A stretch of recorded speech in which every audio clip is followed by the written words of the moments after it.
உங்கள் தங்கம் வெள்ளி வைர நகைகளை விற்று பணம் பெற நம்பிக்கையான நிறுவனம் மேக்ஸ் கோல்ட். கால் 04454545545. தங்கம்னா காசு, அது விற்கணும்னா மேக்ஸ். புரட்சி தலைவர் எம்ஜிஆர் அரசியலுக்குள்ள வந்தபோது அவருக்கு அடுத்தபடியாக நடிச்சிட்டு இருந்தவங்க, அவருக்கு ஜூனியராக இருந்தவங்க, அவங்களாம் ஒரு கட்ரசிக்கோ அல்லது உண்மையாகவே கூட ஆனால் நாங்களும் உங்கள் பின்னாடியே அரசியலுக்குள்ளே வரோம், நாங்களும் உங்களுக்கு ஆதரவாக நிற்கிறோம், நாங்களும் உங்களோட சேர்ந்து பிரச்சார பயணங்கள்லாம் செய்கிறோம் அப்படின்ற மாதிரி சொல்லும் பொழுது சிரிச்சுக்கிட்டே சொன்னாராம். உங்கள் வேலையை நீங்கள் போய் பாருங்கள், அடுத்தடுத்து பிழைக்கிற வேலையை பாருங்கள், சினிமாவில் ஒன்றும் நீங்கள் சாதிக்க வேண்டியது எவ்வளோ இருக்குது, போங்க போய் 4 காசு சம்பாதிங்க, நான் பேரும் புகழ அடைஞ்சிட்டேன், நான் கட்டாயத்தின் பேரில் அரசியலுக்குள்ளே வந்தாச்சு, இந்த மக்களுக்கு நல்லது பண்ணணும்னு முடிவாயிடுச்சு, நீங்கள் என் பின்னாடி ஏன் தேவையில்லாமல் இன்னொரு தரப்பினருக்கும் நீங்கள் ஏன் பொல்லா பார்க்குறீங்க, அவங்களுக்கு ஏன் நீங்கள் எதிரியாக மாறுறீங்க, நீங்கள் இது அரசியல் என்னோட இது, நீங்கள் சினிமாவில் சேர்ந்து என் கூட நடிச்சிங்க, அதுக்கான சம்பளம் கிடைச்சது ஓகே, உங்கள் அன்பு எனக்கான அன்பு தான், அது என் அன்பும் அப்படி தான் போங்கன்னு அவர் எம்ஜிஆர் சொன்ன பிறகு. ஆனால் அவருக்குள்ளே இருந்த ஒரு விஷயம் என்னன்னா, ஒரு மூத்த அமைச்சர் ஒரு இன்டர்வியூவில் சொல்லியிருக்கார், இந்த சினிமாக்காரனை கூடவே வச்சுக்க கூடாது அரசியலில், அவங்கள ஒரு தூரத்தில் தான் வச்சுருக்கணும் அப்படின்னு ஓப்பனாகவே எம்ஜிஆர் பேசினாராம். அவங்க என்றைக்காக இருந்தாலும் ஒரு மாதிரி காலை சுற்றின பாம்பு மாதிரி அவங்க அதை வச்சுக்கூடாது, சினிமாவில் ஓகே, அரசியலுக்குள்ளே அவங்கள கிட்ட நெருங்க விடக்கூடாது, அப்படியே இருங்கன்னு. அதை மீறி ஒரு சில பேர் வந்தாங்க, ரைட்டு, பெரும்பான்மையானவங்களை யாரும் சேர்க்கல. இப்போ விஜய்க்கும் அப்படி தான், அப்படியாப்பட்ட ஒரு பிரச்சனை இல்லை. நீங்கள் பாருங்கள், விஜயுடைய அரசியலை தொடர்ச்சியாக விமர்சனம் செய்யக்கூடிய ஆட்கள், அது சமீபத்தில் விமர்சனம் செய்யக்கூடிய ஆட்கள், நான் அதிகமாக பார்க்குறது இயக்குனர் அமீர். எங்கே போனாலும் எந்த ஃபங்க்ஷனுக்கு போனாலும் இதுக்கு முன்னாடி விஜய் அரசியல் பற்றி என்ன பண்ணுறீங்க, கடுமையாக ஏதாவது ஒன்று பேசுறது, குதர்க்கமாக ஏதாவது ஒன்று பேசுறது, வேறு ஏதாவது ஒன்று சொல்கிறது. அதே நடிகனாக இருக்கும் பொழுது நான் போய் விஜய் சாருக்கு கதை சொல்லியிருக்கிறேன். விஜய் சாருக்கு நான் ஒரு கதை சொன்ன உடனே அந்த கதையை கேட்டு அவர் ஸ்தம்பிச்சு போயிட்டார். பண்ணலாம் பிரதர் அப்படின்னாரு. பருத்தி வீரன் பார்த்துட்டு விஜய் சார் ரொம்ப பாராட்டினார். அப்படியா சொல்லிட்டு இருந்த ஆட்கள், அப்போ விஜய் ஒரு நடிகனாக மட்டும்தான் இருக்கணும்னு நீங்கள் விருப்பப்படுறீங்களா, அரசியல் களத்துக்குலாம் வரக்கூடாதா, உங்களை பொறுத்த வரைக்கும் அதெல்லாம் அந்த தகுதியெல்லாம் விஜய்க்கு இல்லையா, ஏன் அப்படி இந்த மக்கள் செல்வாக்கு உங்களுக்கு கண்ணை உறுத்துதா, தொடர்ச்சியாக இந்த விமர்சனத்தை. அப்போ இடையில கூட ஏதோ ஒரு பிரசாத் லேபில் நடந்த ஒரு ஃபங்க்ஷனில் செய்தியாளர் கேட்டுடுறாங்க, ஏன்னாங்க நீங்கள் தொடர்ச்சியாக அது மாதிரி இது பண்ணிட்டீங்க, அப்புறமா விஜய் தாவேக்காவில் இருக்கிற லயோலோ மணி அப்படி பேசுகிறாருன்னு. அந்த லயோலோ மணி இருக்கார்ல, அவருக்கு என்ன தெரியும், அமித் சொல்கிறார், சர்க்கார் பட பிரச்சனையப்போ நான் தான் குரல் கொடுத்தேன், அந்த தம்பிக்கு தெரியுமா, அந்த நேரம் எங்கன்னா பள்ளிக்கூடம் படிச்சுட்டு இருக்காரா அல்லது எங்கன்னா கோலி விளையாடிக்கிட்டு இருக்காரா, சர்க்கார் பட பிரச்சனை வரும்பொழுது அமீர் மட்டும்தான் குரல் கொடுக்கல, ஊடகமே பெரும்பான்மையான ஊடகங்கள். இப்போ ஒரு நடிகர் அவர் பேசியிருக்காரு, அவருடைய எழுதி கொடுக்கப்பட்ட வசனத்தை சொல்லியிருக்காரு, அதை சொல்றதுக்கே ஒரு தில்லு வேணும், அதுக்கே படத்தை பிரச்சனை பண்ணீங்க, அதுக்கே அந்த நபரை பிரச்சனை பண்ணீங்க, படத்தை படமா பாருங்க அப்படின்ற ஒரு கேள்வி வந்தது. பாருங்க, ஜனநாயகன்னு ஒரு படம், அந்த படத்தை சென்சாருக்கு போய், கோர்ட்டுக்கு போய், சுப்ரீம் கோர்ட்டுக்கு போய், மறுபடியும் அது ரிவைசிங் கமிட்டிக்கு போய், அப்புறம் ரிவைசிங் கமிட்டியில் இந்த ஒரு 17 நாளுக்குள்ளே பார்க்கணும்னு முடிவு பண்ணப்போ இடையில ஒரு நாள் அதில் அந்த ரிவைசிங் கமிட்டிக்குள்ளே இருக்கிற ஒருத்தருக்கு உடல்நிலை சரியில்லை, அதனால் அதை பார்க்க முடியல அப்படின்னு எலெக்ஷன் தேதி அறிவித்த பிறகு ரிவைசிங் கமிட்டி பார்க்குறாங்க. அந்த பட நிறுவனம் விடுங்க, விஜய் ரசிகர்களுடைய மனநிலை என்ன ஆகிப்போச்சுன்னா, எலெக்ஷன் அப்போ தான், அந்த எலெக்ஷனுக்கு அப்புறம் தான் அந்த படத்தை விட போகிறீங்க, இது அப்பட்ட மாதிரி தெரிஞ்சு போச்சு, விடுங்க, அது எப்போ வந்தாலும் அந்த படத்தை நாங்கள் கொண்டாட போகிறோங்க. விஜயோடைய ஜூன் 22ஆம் தேதி 20ஆம் தேதி ரிலீஸ் ஆக போகுது, அப்போ நாங்கள் கொண்டாடிட்டு போகிறோம். என்ன ஒன்று, நாங்கள் அவங்க சொல்கிறது, விஜய் ரசிகர் மிக தீவிரமாக எங்கள் சிஎம்மோட உட்காந்து நாங்கள் படம் பார்க்குறோம், இருக்க வேண்டியது தான். அது கேலியாகவும் கிண்டலாகவும் கூட பேசினா கூட எங்கள் சிஎம்மோட உட்காந்து படம் பார்க்குறோம், இல்லை பெரும்பான்மையான எம்எல்ஏக்கள் கொண்ட ஒரு தலைவர், எதிர்கட்சி தலைவரோடு சேர்ந்து நாங்கள் படம் பார்க்க போகிறோம். இப்போ என்ன, இப்போ தேர்தலுக்கு முன்னாடியான அந்த அரசியல் வசனங்கள்லாம் அப்போ நாங்கள் கேட்க போகிறோம், அப்போ சிரிக்க போகிறோம், அப்போ கை தட்ட போகிறோம். அப்போ நீங்கள் என்னென்னா விஜயா தான் வச்சு பார்க்கணுன்னு ஆசைப்படுறீங்க. அதுதான் அமீர், அந்த பதில் அமீருடைய பதில் அதான் இருந்தது. அப்புறமா முக்கியமாக பிஜேபியிலேருந்து யாரோ ஒருத்தர் ஜோசப் விஜய் அப்படின்னு சொன்னப்போ நான் தான் அதுக்கு முதல் குரல் கொடுத்தேன். அவர் ஜோசப் விஜயா இருந்தா என்ன, விஜய் முகமதா இருந்தா உனக்கு என்ன? அப்ப இந்த தம்பி லயலா மணி எங்க கிட்டிபுல் விளையாட போயிருந்தாரு அப்படின்னு ஒரு கேள்வி கேட்டிருக்காரு. நான் என்ன சொல்றேன், ஒரு அமீர் சம்பந்தப்பட்ட ஒரு விவகாரம் ஓடிட்டு இருந்தது, விடுங்க, அதை ரொம்ப டீப்பாலாம் கூட பேச வேணும். அது போயிட்டு இருந்தது, அது கூட விட்டுருங்க, அது பேச வேணும்.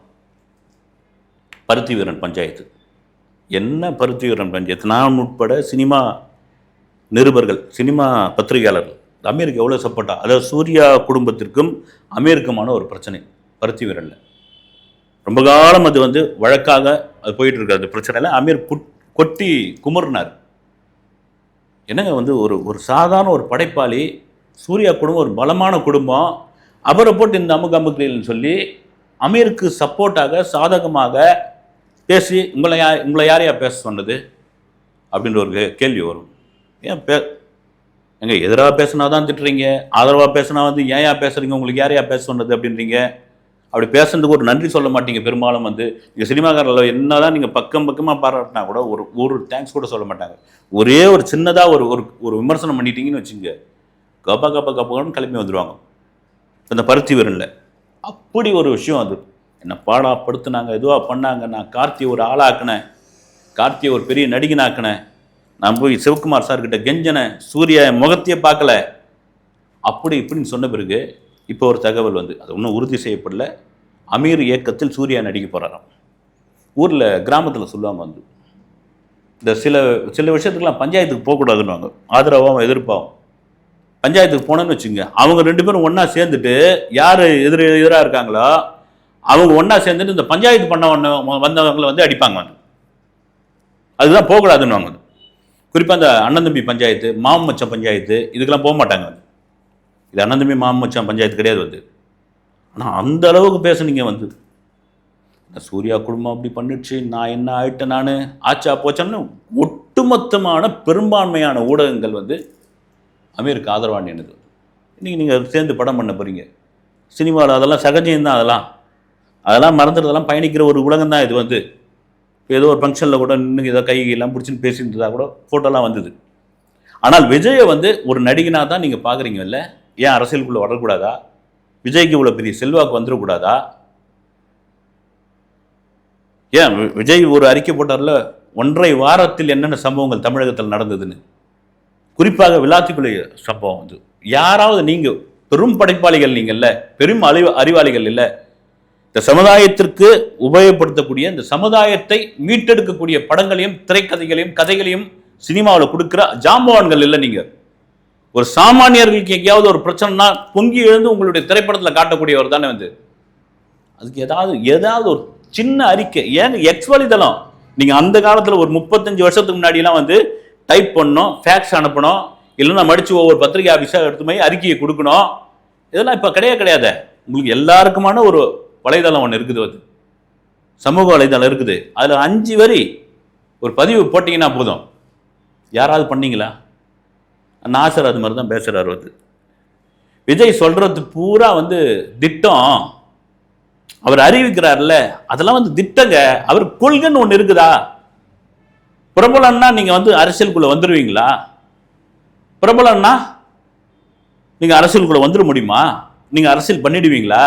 முதல்ல திட்டத்துக்கும் கொள்கைக்கும் வித்தியாசமே தெரியல உங்களுக்கு அப்படின்னு பேசுகிறாப்புல வந்து. எங்கள் ஜனநாயகன் ஆடியோ லான்ச்சு மலேசியாவில் நடந்தது, இன்னைக்கு பேசுகிறது தான் அன்றைக்கி சொல்கிறாரு வந்து. அந்த ஆடியோ லான்ச்சில் நின்றுக்கிட்டு, என்னுடைய மகன் விபத்தில் இதுவாகி விஜயோடைய பெரும் ரசிகர், நான் ஏற்கனவே பழைய வீடியோவை பேசியிருக்கேன், போய் பாருங்க. போய் நண்பர்கள்லாம் போய் சொல்கிறாங்க, விஜய் டாக்டர் சொல்கிறாங்க விஜய்ன்னு அவர் பாட்டு முணுமுணுத்துட்டு இருக்காருன்னு. அப்போ பசங்கிட்ட நண்பர்கள், எங்களுடைய நண்பர்கள்கிட்ட கேட்கும்பொழுது அப்போ தான் நாசருக்கே தெரிய வருது அவர்களுக்கு விஜயோடைய தீவிர ரசிகர் மகன். விஜய்க்கு தகவல் தெரிஞ்சு ஒவ்வொரு பிறந்த நாளுக்கும் இடையெல்லாம் போய் மீட் பண்ணியிருக்காரு. ஆனால் ஒரு மேடையில் நின்று இப்படி பேசுகிறீங்க நீங்கள், எப்படி அப்படியே டக்குன்னு நீங்கள் சொல்லுவாங்கல்ல, ஒரு டைலாக்கு, ஒரு நல்ல நடிகர் அப்படின்னா ஒரு டைலாக் பேசி முடித்த உடனே டக்குன்னு அடுத்த டைலாக் மாறுத்து அடுத்த கேரக்டராக மாறி அது நடிகரால் தான் முடியும் அப்படின்னு. நீங்கள் ஏதாவது நாசர் அவர்களே, நீங்கள் உண்மையிலே ஆகச்சிறந்த கலைஞர், அதில் மாற்றுக்கருத்து கிடையாது. அதில் எந்த வித மாற்று கருத்தும் கிடையாது.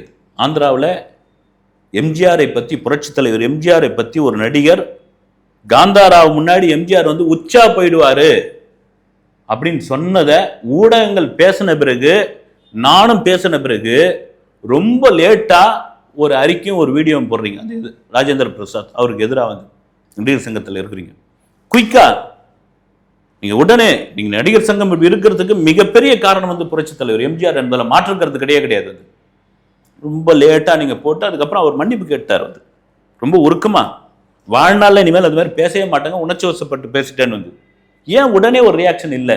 ஜனநாயகன் ஆடியோ லான்ச்சுக்கு மலேசியாவில் பேசுற பேச்சு அடுத்து இங்க சென்னையில் நடக்கிற ஒரு திமுக பொதுக்கூட்டத்தில் நீங்க பேசுறீங்க. ரெண்டுத்துக்கும் வந்து கால இடைவேளை கூட அவ்வளோ கிடையாது. வந்து அப்படி பேசுறீங்க. அப்புறமா லீலா பேலஸ் ஹோட்டல்ல ஒரு பெரிய ரஜினிகாந்த் அவருடைய மகள் டைரக்ட் பண்ணுற ஒரு படத்தினுடைய விழா, ஒரு 7 ஸ்டார் ஹோட்டலில் பாலா, அப்புறம் இயக்குனர் ஆர்வி உதயகுமார், சமுத்திரகனி, இன்னொருத்தர் நின்றுட்டு இருக்காங்க.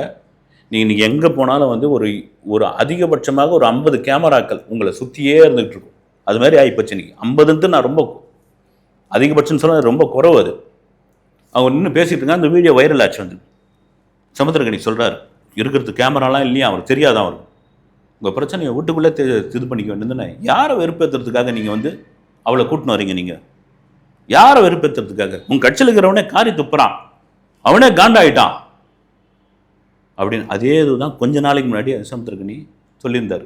வரட்டுமே விஜய் சார், வரட்டுமே அரசியலுக்குள்ளே, நான் ஆதரவு கொடுக்குறேனே, நான் இது பண்ணுறேனே அப்படின்னு சொல்லிட்டு. அப்போ நான் சொல்கிறது என்னென்னா, நடிகனாகத்தான் மட்டும்தான் இருக்க வேண்டும். இவருடைய அவங்க ஒரு படி மேலே வச்சு வந்துடக்கூடாது. இன்றைக்கும் ஒரு நடிகருடைய படம் தோல்வி அடைஞ்சிருச்சுன்னா பார்ட்டி வச்சு கொண்டாடுற கலாச்சாரம் இன்றைக்கே இருக்குதுங்க. வந்து அப்போ எவ்வளோ பெரிய ஒரு எண்ணம் பாருங்கள். வந்து நீங்கள் நடிகையை பற்றி பேசிட்டீங்க, நடிகைகள் பற்றி வந்து தப்பாக எழுதிட்டீங்க அப்படின்னு மல்லு கட்டின்னு வருவாங்க. வந்து உங்களுக்குள்ளேயே எவ்வளோ படிச்சு இந்த நபருடைய படம் இன்றைக்கி ரிலீஸ் ஆகிடுக்கா, 2வது ஷோலேயே ரைட் இன்றைக்கி பார்க் ஹோட்டலில் பார்ட்டிப்பா வச்சு வெளுத்துரும் வான்னு. அப்போ தான் தெரியும். அது நான் ஒரு பார்ட்டியை ரகசியமாக போய் பார்த்தேன். இப்போ எவ்வளோ ஆர்டிஸ்ட்டுங்க அந்த முகம் அடப்பாங்க. நீங்களாம் அந்த நடிகருடைய ஃப்ரெண்டுங்கய்யா, நீங்கள் அப்படியெல்லாம் மேடையில் நடிச்சிருக்கீங்க கேசட் வெளியீட்டு விழாவெல்லாம், என்ன இது அப்படின்னு. இந்த பக்கம் வடிவேல்லாம் ஒரு கணக்குலேயே எடுத்துக்க வேணாங்க. வடிவேல்லாம் விஜயகாந்த் அப்படி கீழ்த்தரமாக பேசி, அப்படி காணாமலே போய், ஒரு கட்டத்தில் காணாமலே போய், இன்னும் நீங்கள் திருந்தலையா வடிவேலு அப்படின்ற அளவுக்கு வந்து விஜய விமர்சனம். விஜய் என்ன பண்ணார்? உங்களை போய் என்ன பண்ணார் விஜய்? வந்து நீ விஜய் கூட நடித்த படங்கள் வந்து நீங்கள் போக்கிரியில் பாருங்கள். வந்து அந்த காமெடி விஜய் இல்லாமல் நீங்கள் அந்த காமெடியை வந்து இந்த சங்கி மங்கி காமெடி நீங்கள் வேறு ஏதாவது ஒரு நடிகருடைய படத்தில் நடிச்சிருந்தீங்களா அது எடுபட்டுருக்குமா? சிரிக்க வச்சுருக்கோம் இன்னைக்கு வரைக்கும். வந்து ஆனால் சரமாரியா இந்த இப்போ கொட்டாச்சி கூட ஒரு பேட்டியில், கொட்டாச்சின்னு ஒரு நடிகர் கூட ஒரு பேட்டியில் சொல்லியிருக்காரு. விவேக், மறைந்த நடிகர் விவேக்குடைய நிறைய காம்பினேஷனில் கொட்டாச்சி நடிச்சிருக்காங்க. அப்போ வடிவேலு ஃபோன் பண்ணி விவேக்கு, டேய் போகிறவன் வரவனெல்லாம் பெரிய ஆள் ஆக்கிட்டு இருக்க, இதுதான் உன் வேலையா, அவனை ஏன்டா கூப்பிட்டு நடிக்க வச்சுருக்க அப்படின்னு அவர் சொன்னாராம். வந்து ஏன்பா அவங்களாம் யார்ப்பா? அவங்களாம் யார்? ஊரில் சொந்த பந்தங்கள், அப்பா அம்மா, அண்ணன் தம்பி எல்லாரையும் விட்டு வந்தீங்க, பசியும் பட்னியுமா இந்த கோடம்பாக்கத்தில் சாலை கிராமத்தில் அலைஞ்சி ஒரு வாய்ப்புக்காக நம்ம என்ன பெரிய இந்த வாய்ப்பாக கொடுத்துட போகிறோம்? ஒரு 2 சீனு 3 சீன் கொடுக்க போகிறோம். அதெல்லாம் பாவையா? அதெல்லாம் வந்து அவங்க பாவத்தில் போய் ஏன் விழுவான? ஒருத்தன் வளருவான் அப்படின்ட்டா அவனுடைய வளர்ச்சி எவனாலும் தடுக்க முடியாது. நீ தாமதப்படுத்தலாம், தடுக்க முடியாது. அதுதாங்க, அதான் பாவம் மகராசன் போய் சேர்ந்துட்டார். வந்து இப்படியாப்பட்ட ஒரு எண்ணம் வந்து இப்படி அடுக்கடுக்காக சொல்லிக்கிட்டே போகலாம். நீங்கள் யாராவது ஒருத்தர், நீங்கள் இவ்வளோ தூரம் பேசுகிறீங்கல்ல, ஒரே ஒரு சம்பவத்திற்கு, இந்த இதில் நடந்த ஒரு சம்பவத்திற்கு எதிராக நீங்கள் ஒரு பதிவு பண்ணியிருக்கீங்களா? இப்போ இவங்க கௌதமி, நடிகை கௌதமி விளாத்திக்குள் சம்பவத்துக்காக ஒரு இன்டர்வியூ ஒன்று கொடுத்துருக்காங்க. போல்டா ஒரு தெலுங்கை தாய்மொழியாக கொண்டு, ஒரு தெலுங்கை பிறப்பிடமாக கொண்டு, இன்னைக்கு அவங்க கட்சியில் இருக்காங்க, அவங்க எல்லாம் பேசுகிறாங்க ரைட், அப்படிலாம் தாண்டி சொல்கிறதுக்கும் ஒரு தில்லு வேணும் இல்லை, இருக்காங்கல்ல, பேசுகிறாங்கல்ல. கரூரில் அத்தனை பேருக்கு வந்து அவ்வளோ குயிக்காக போஸ்ட்மார்ட்டம் பண்ணீங்கல்ல, இந்த பெண்ணுக்கு ஏன் வந்து போஸ்ட்மார்ட்டம் ரிப்போர்ட் வந்த பிறகு தான் நான் பேசுவேன் அப்படின்னு ஒரு எம்பி சொல்கிறாங்க? எப்படிங்க இது அப்படின்னு கௌதமி போல்டா பேசுகிறாங்க. வந்து நீங்கள் யாராவது ஒரு பதிவு போட்டிங்களா? திரும்ப திரும்ப சுற்றி விஜயை தான் அடிக்கிறீங்க. அடிங்க. உண்மையிலே எனக்கு தெரிஞ்சு பார்த்தீங்கன்னா அவ்வளோ கான்ஃபிடென்ட்டாக இருக்காங்க. வந்து இதை தெரிஞ்சிட்டு போகுது மே 4ஆம் தேதி என்னன்னு தெரிஞ்சிட்டு போகுது. அடுத்த வீடியோவில் சந்திக்கிறேன். நன்றி.